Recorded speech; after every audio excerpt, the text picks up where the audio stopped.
2 মাস ধরে চলা যুদ্ধ, হাজার মানুষের প্রাণহানি, বিশ্বজুড়ে তেলের সংকট। কিন্তু হঠাৎ করেই বদলে গেছে খেলাটা। ট্রাম্প এখন আর সরাসরি যুদ্ধ চাইছেন না, বরং এমন এক কৌশল নিয়েছেন যা ইরানকে ভেতর থেকে ধ্বংস করে দিতে পারে। কি সেই পরিকল্পনা, আর কেন ভয় পাচ্ছে পুরো বিশ্ব? চলুন বিস্তারিত জানি। মার্কিন প্রেসিডেন্ট ডোনাল্ড ট্রাম্প এখন সরাসরি হামলার বদলে বেছে নিয়েছেন দীর্ঘমেয়াদী অবরোধের পথ।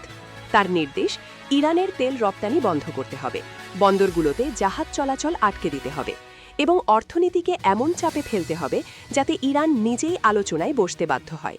বিশ্লেষকরা বলছেন এটা এক ধরনের ইকোনমিক ওয়ার, যেখানে গুলি চলে না, কিন্তু ক্ষতি হয় ভয়ঙ্কর।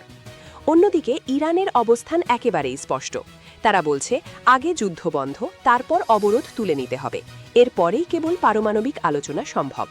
অর্থাৎ দুই পক্ষ একে অপরের ঠিক বিপরীত অবস্থানে দাঁড়িয়ে আছে। এখন সবচেয়ে বড় সংকট হরমুজ প্রণালী। এই একটি পথ দিয়েই বিশ্বের প্রায় 20% তেল পরিবহন হয়, কিন্তু বর্তমানে এই পথ প্রায় বন্ধ।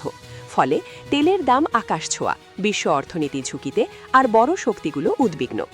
এই পরিস্থিতিতে যুক্তরাষ্ট্র একটি আন্তর্জাতিক জোট গঠনের চেষ্টা করছে।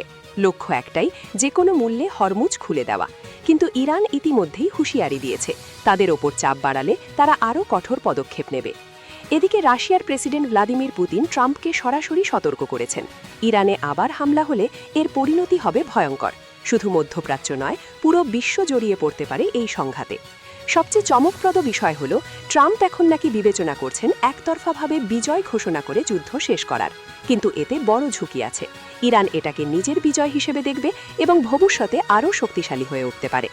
তাহলে প্রশ্ন হল, যুদ্ধ কি আবার শুরু হবে, নাকি দীর্ঘ অবরোধে ধীরে ধীরে ভেঙে পড়বে ইরান, নাকি হঠাৎ কোনো চুক্তিতে বদলে যাবে সবকিছু? এই মুহূর্তে বিশ্ব দাঁড়িয়ে আছে এক অনিশ্চিত মোড়ে, যেখানে এক ভুল সিদ্ধান্তই বদলে দিতে পারে পুরো বিশ্বের ভবিষ্যৎ।